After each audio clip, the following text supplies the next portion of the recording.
So me and Jod decided to go to America for our honeymoon. I wanted to go to the West Indies at first, but Jod was set on the USA, so we ended up going with her choice. Surprisingly, I didn't really care either way.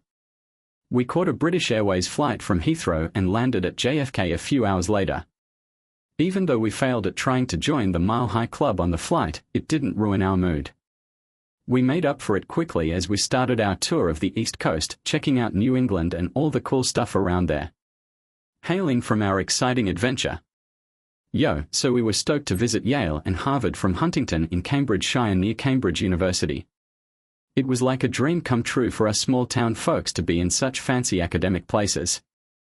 The real shocker was how awesome and country-like New York State was, totally different from what we expected. Over 3 weeks, Jod and I stayed in more motels than your average American does in a lifetime, getting close every chance we had. We had a blast the whole time. Remember when we were all excited on the plane ride home, making plans for our next adventure? Yeah, well, life and work got in the way, like always. Fast forward 9 years and there we were, Jody and Dave Martin, in our early 30s, happily married with no kids but a big mortgage on our house.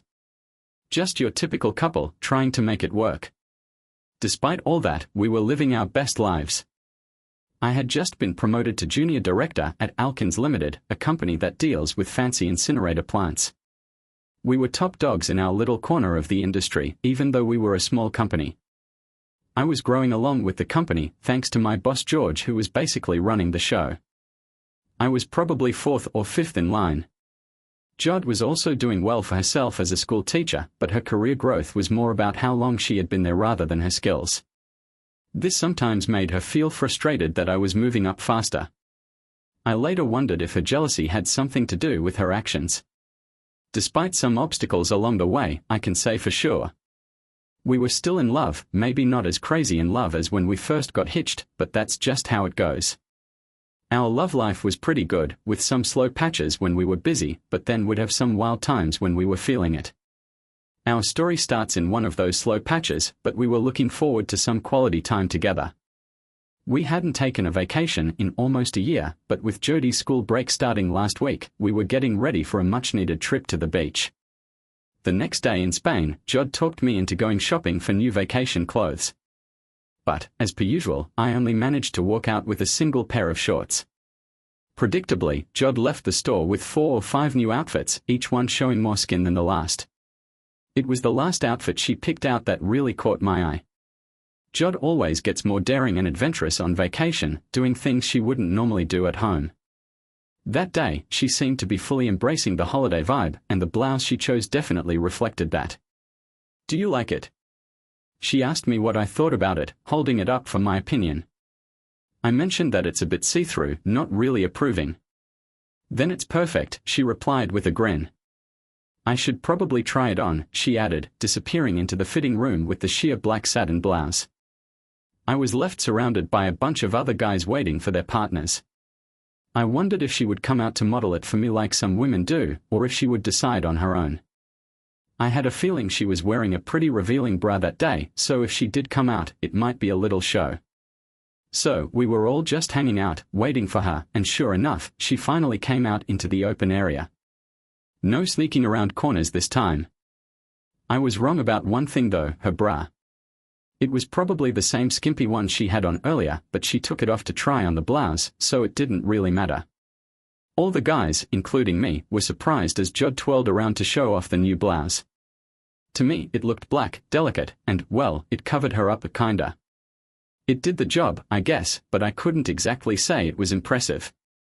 Man, my wife Jod was really flaunting it all out there, barely even trying to cover up. Her chest was practically on display for everyone to see, no doubt about it. It was like she was practically naked. That blouse of hers did absolutely nothing to hide anything. I wouldn't have been shocked if she was actually butt naked, that's how revealing it was. Having a great time, I couldn't really say I was mad about it, but she was definitely loving all the attention. The cheeky thing, Jod decided to buy the blouse and we went on to the next store where she found this new bikini, or what some might call a bikini. She disappeared into the fitting room and took forever. Finally she pulled back the curtain and stood there for me to admire. My heart was racing as I looked at her, but I could see a couple of other guys waiting around were also checking her out. Jod, you see, is quite the beauty. So I'm like 5 feet 3 inches and pretty slim, right? I finally managed to ask where the top was when I got my voice back. "We going to Spain?" Jod declared, all excited. "Who needs a bikini top?" And it was true. The year before, after just a couple of hours, she ditched her top and joined all the other women going topless on the beach. She never bothered with it again the whole time we were there. But a department store in Cambridge was definitely not the same as a beach in Spain. "Do you like it then?" she demanded, arching her back slightly, showing off how stunning she was. So, we were at this party, and a few people started commenting on a body part of mine before I even had a chance to say anything. Jod found it amusing and decided to join in, asking if she could have it. I wasn't sure how to feel, embarrassed or turned on by the attention. One of the guys made a joke about taking it, and everyone laughed. I eventually gave in and said she could have it. I knew things could get out of hand, so I warned her. On the drive home, I couldn't stop thinking about how unusual Jod was acting. Something was definitely up. My wife Jod was a real tough cookie, and when she felt disrespected, she always wanted revenge. For months, she had been flirting with a guy from work right in front of me. It all came to a head when she kissed him on the dance floor while I had to stand there and watch. I wasn't even sure where his hands were, now that I think about it. Afterward, we had a massive fight about how she made a fool out of me in front of everyone. But all she had to say was that it was my fault because I forgot our first date anniversary a few days earlier. She really wanted to show me a thing or two. I mean, when was the last time we even did that, for God's sake? Then, about a month later, I got home late when we were supposed to go out for dinner. I was only about half an hour stuck in traffic coming home from a client meeting up north. I spent hours on the road, plus there was an accident on the motorway earlier in the day that delayed me. I even called to say I'd be late, but it didn't seem to matter. By the time I got home, she had already left and left a note saying she cancelled our plans. I had to make a dinner reservation, but I had no idea where she went. All I knew was that she expected me to pick her up later. Well, turns out she took over 3 hours and it wasn't even an invitation for me to join her, it was more like a demand for me to come get her. I gave her a piece of my mind and told her she could find her own way home if she went out on her own. I made it clear that she could come back on her own, as there are plenty of guys here who would be happy to give me a ride home. When I finally got to the club, she said, "Dave, I just don't know how I'd repay their kindness." I was absolutely furious. Finding Jod surrounded by a bunch of young dudes, most of them 5 years younger than her, didn't help. They were obviously hoping for something to go down that night. The tiny dress she had on didn't do anything to make them think they made a good choice or to ease my nerves as I walked up to the group. At least 3 of them had their hands on her, around her waist, on her bare shoulder, and one way too close to her. "Excuse me, fellas," I said as I carefully made my way through to her, gently pushing their hands away. "Time to put an end to this." "Hey lady, time to head home." "Get lost, buddy," one of them shot back, trying to push me away. "We saw her first, go find your own girl." "It's okay, guys," Jod intervened. "My husband's here to take me home." "Sorry to break up the party, but I gotta go with him." They weren't happy. It was clear they thought Jod had been leading them on, and now I was there to ruin their fun. 2 of them, including the feisty one, started to push me. It had been years since I'd been in a fight, not since my school days, but I'm not one to back down easily. So I pushed back. Things were getting pretty heated until Jod butted in again. "Hey, knock it off, guys." She scolded them. "Leave them alone, okay?" Her words quieted them down a bit, but the tension was still there. "Come on, guys," Jod continued, almost like she was enjoying the drama. "I'll give you all a goodbye kiss, then me and my hubby are out of here." That might have calmed them down a bit, but it just made me furious. "You kiss one of them, Jody," I shouted at her. "And don't bother coming home tonight." A standoff started and people around us began to move away. The bartender started picking up empty glasses. Most of the young guys seemed like they were backing off, but the 2 troublemakers were just as worked up as I was. Trouble was definitely brewing, and I found myself smack dab in the middle of it. Suddenly, two big bouncers appeared and started to break us up. I can't lie, I was relieved, even though I was all amped up and ready to throw down. "Stay right where you are, guys," one of the bouncers told the group of young men, pushing them back. Then he turned to me, saying, "I suggest you get out of here, buddy, while you still can."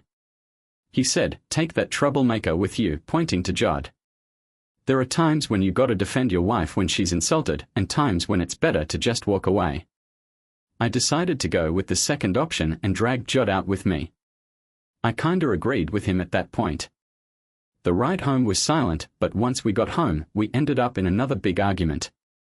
We hardly spoke to each other for the next few days, and I warned her that if she ever pulled something like that again, there would be serious consequences. Now, let's talk about what happened in the changing room. Hey, so basically, she was just giving me a heads up about not being happy that I have to work tomorrow morning when we are supposed to be going away. In my opinion, there's a huge difference between just flashing your stuff at strangers and actually leading them on, like she did before.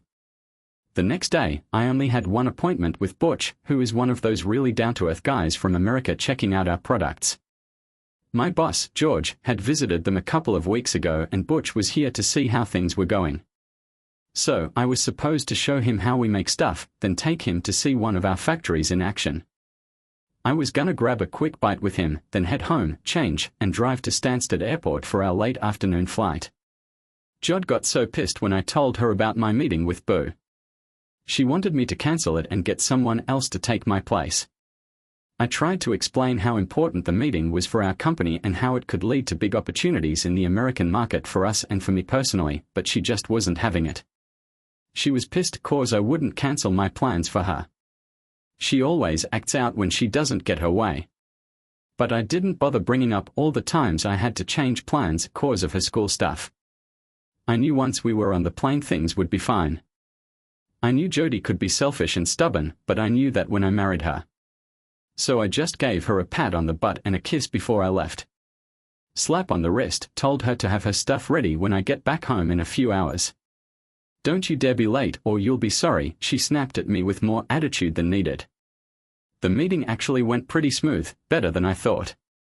I clicked with Butch, even though we only met briefly before. He threw some hard questions at me, but I handled them like a pro. By the end of the morning, it looked like we were going to get the order we wanted. Around 11:30, Butch asked where we were going for lunch. He recommended a nearby pub, but he had a different suggestion. "Let's go to Mario's," he said. He thought we could chat more there. I still had a few things to discuss with you. I checked the time, realized I had some extra time, and agreed.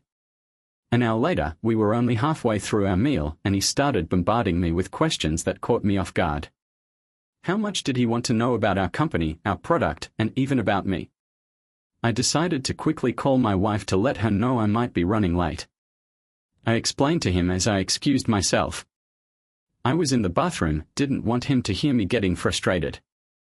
I decided to wait another 10 minutes before reluctantly interrupting him to explain why I needed to leave. Then Jod screamed over the phone when I told her, not willing to listen to me reassure her that we still had time. "I told you, Dave, if you're late, you'll regret it. I'm not missing this holiday, even if I have to go alone." I tried to calm her down, but it was no use. By the time I hung up, we were both upset and she wasn't listening anymore. Decided to go back to Butch and tell him what's up, asked if he could find his own way back to our place to save me some time. I'd only be a few minutes late getting home. Butch welcomed me back to the table and said, "Well, Dave, it's time I spill the beans." I felt a pit in my stomach. What was this about? How did he know I was in a hurry? I sat down, preparing myself for whatever he had to say, worried he was going to cancel the big order I thought we had. Damn, how did he know I was in such a rush? I messed up by trying to hurry things. Why didn't I just tell him from the beginning that I had a tight schedule? "I want you to work for me, Dave," he said confidently. "How about moving to the States?" My jaw dropped when I heard that. "Can you repeat that?" I asked once I recovered. "All these questions, Dave."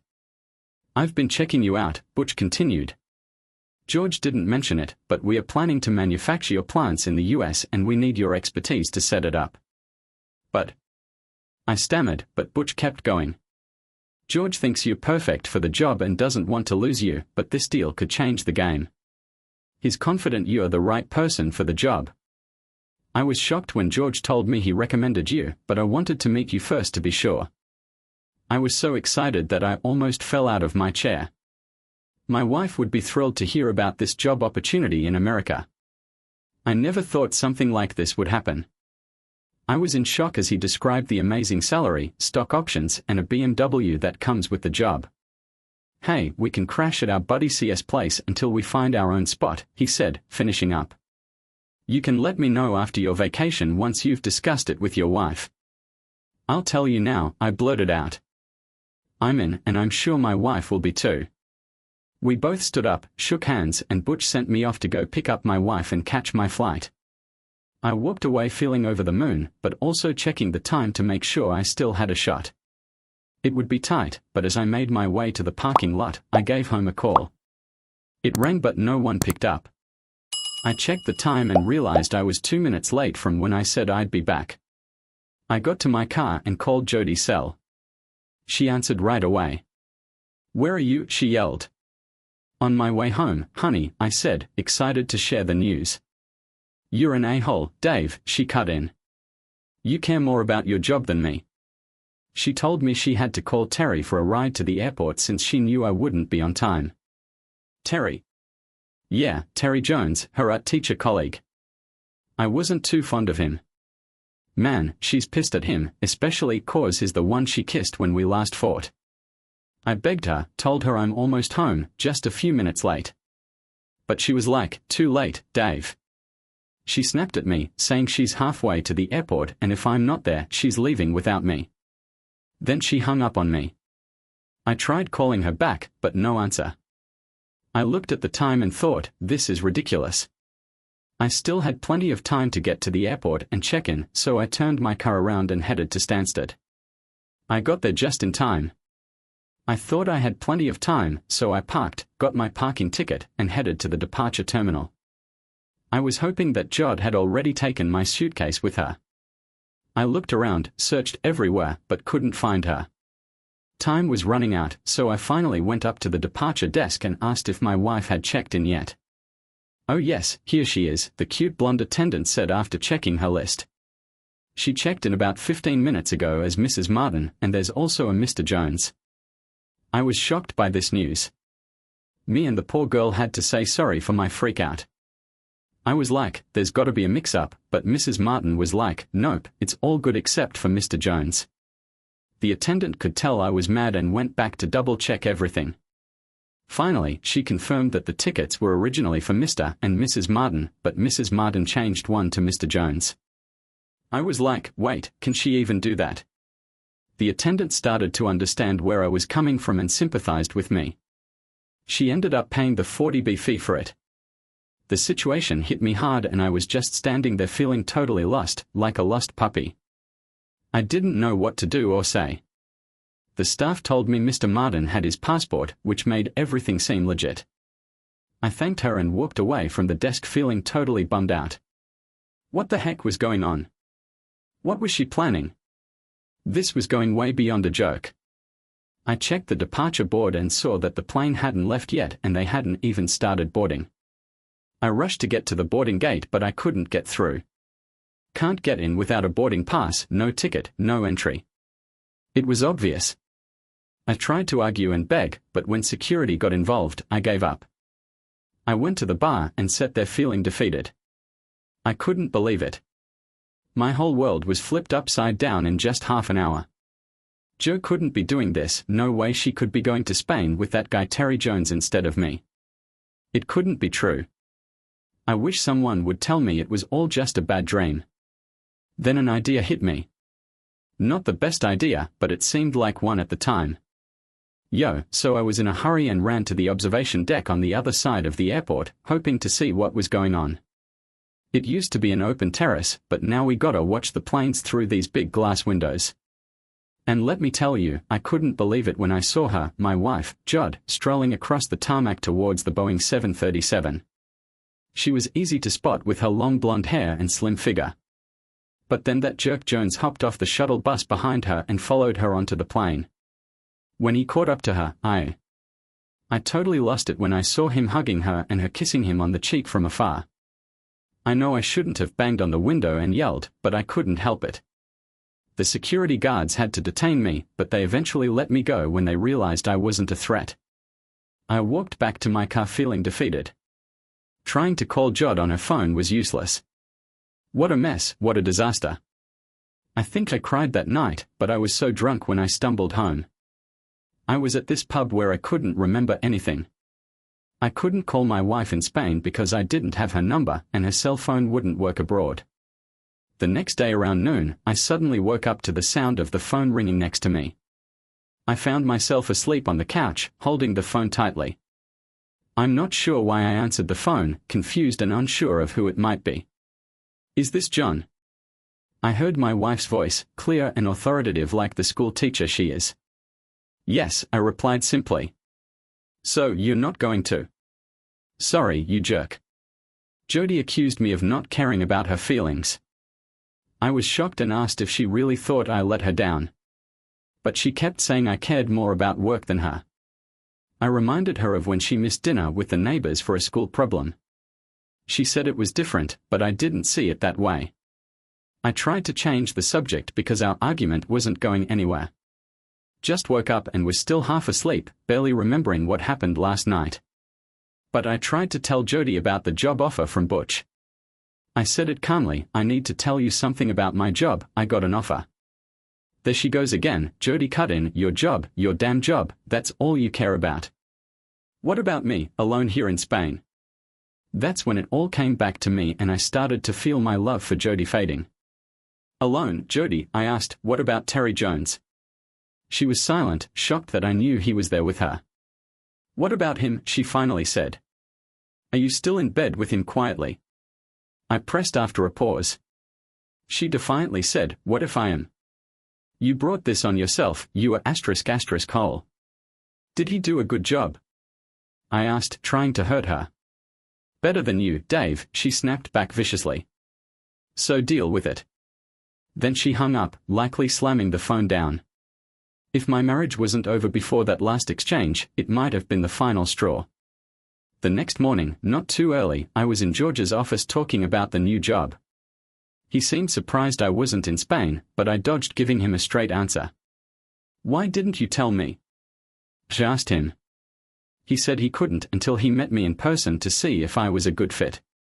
I sarcastically thanked him, saying this could have cost me my marriage. I opened up to him about my problems, but he wasn't really surprised. He said husbands usually find out last. When I asked what he meant, he vaguely said that at the last few company events, my wife Jod had been, for lack of a better term, very friendly. I asked for more details, but he just shrugged. George just shrugged when I tried to figure out who my wife really was after all these years of marriage. He tried to change the subject by talking about his new assistant Lynn, but I was too caught up in my own thoughts to care. Who's Lynn? I asked absent-mindedly. My Lynn Sheck, the dream woman every man wants, he said. I was confused and asked him to explain. He told me she's his new personal assistant that he met in Asia. I just stared at him, lost in my own thoughts. He called himself lucky and said I would understand once I met her. Every time she plays, she seems to lose. The days after were a total blur, partly because of my marriage problems and also because my job transfer was happening so fast. My future employer and the licensing authorities were pushing to finalize everything, leaving me feeling overwhelmed. Then Jod called, just like I knew she would around mid-morning. She told me how much she loved me and bragged about how amazing her day was going. I tried to share some news with her, but she interrupted me and demanded an apology for my supposed bad attitude.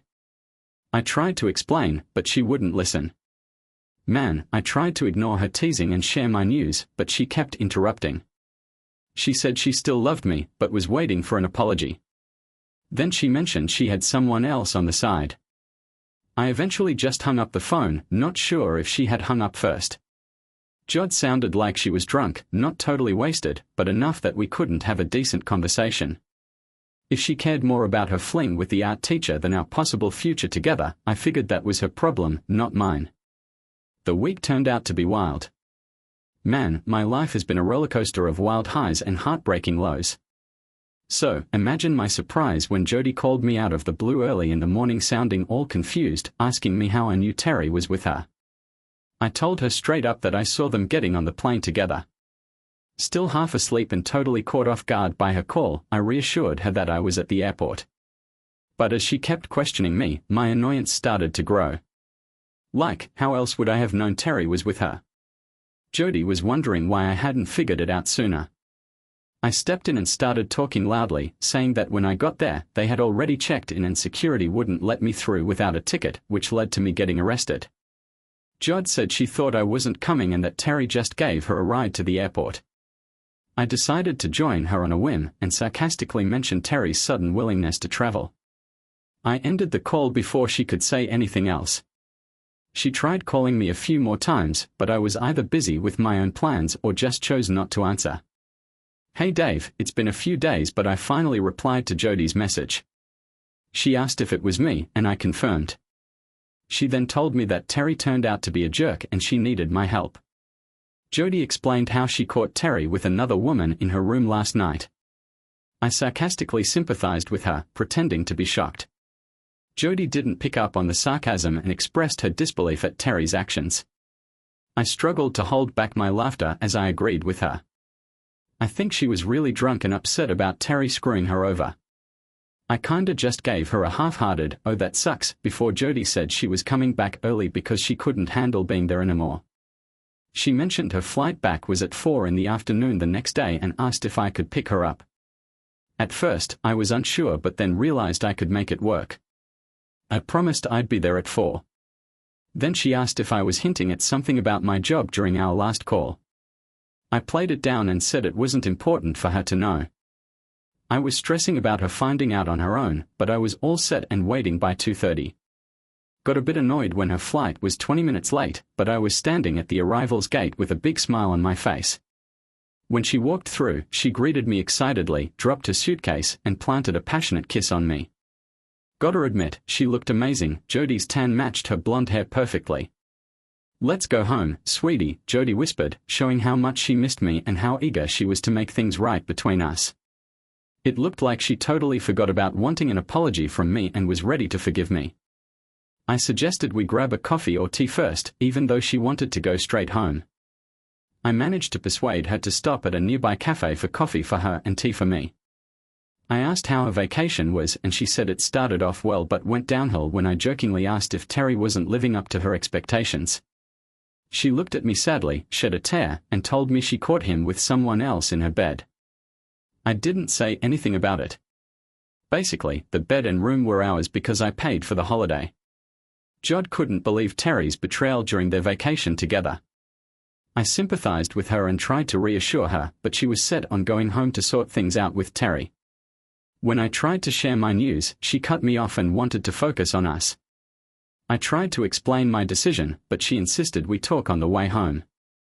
I ended up giving her the car keys, explaining that I had driven her old car because my work vehicle was unavailable. So, yesterday I gave her back the house keys and told her they are all hers now. I let her know that I put everything in her name and took care of all the bills for the month. I also suggested that she could make some money by selling the house and maybe have another vacation in Spain. I pointed out that the car needs some work, with a bald tire and gearbox problem. Jod seemed a bit confused, so I explained that I got an amazing job offer in America with good pay and benefits. I was hoping for Jody to be happy when I told her the news, but it actually made me a little sad. She was so excited and asked when we would be moving. I had to break it to her that my flight was leaving in 40 minutes. She got even more excited and asked if I had a ticket for her too, but I had to say no. Then she asked when she would be joining me, and I had to tell her that she wouldn't be coming with me. I felt bad and apologized, but she didn't seem too upset. 10 minutes later, I walked into the departure lounge by myself, leaving Jody behind in tears at the counter where security wouldn't let her come with me. The last time I saw her, she had tears running down her face as she watched me walk away from her life. It felt like a strange déjà vu, because just 10 days before, I was the one standing at the desk, unable to follow my loved one. It was a different airport and destination, but the heartache was just as strong. Fast forward 9 years, 3 months, and 6 days, and I found myself back at Heathrow in the same terminal I had left from all those years ago. It wasn't my first time back, but this time felt different. So I was in the UK for 2 weeks and ended up staying much longer because my job at a butcher company in Huntington, USA really took off. I worked my way up to become the CEO of that division and even owned a big chunk of the company. Butch, who I had gotten real close with over the years, played a big role in helping me land the opportunity to go back to the UK and be the managing director at Alkins. George, who was stepping down from the position, offered me the job since the company had grown a lot since my last visit. Leaving was mostly because of our partnership in America, which gave us access to a larger market for our products. This decision was good for everyone, especially for me since I was going to get a big share of the company. I was at the airport waiting in the arrivals section for a former co-worker from Butch's company who had always been a great help. Even though she no longer worked there, it was exciting that she was coming to the UK with me. I didn't have to see her to know she had arrived, just by seeing the reaction of almost every man in the room. The crowd perked up when they saw her. It was obvious that Millen was just as beautiful as the first time I met her, if not more so. Her smile lit up the whole airport terminal when she spotted me. Whispering to her 2 friends, she pointed me out and they rushed over. "Daddy, Daddy, I've missed you so much," our 5-year-old daughter Maddie shouted excitedly as she leaped into my arms. She was the spitting image of her mother and had already broken a few hearts of young boys when she moved to the UK with us. "Hey Dad," said my 8-year-old son, not as excitedly, but his smile said it all. He was a tall dude for his age and I couldn't wait to see how he'd switch from American football to soccer here in Europe. Maybe he'll even end up playing for Arsenal someday. "First day of the rest of our lives," my awesome wife said as she gave me a kiss.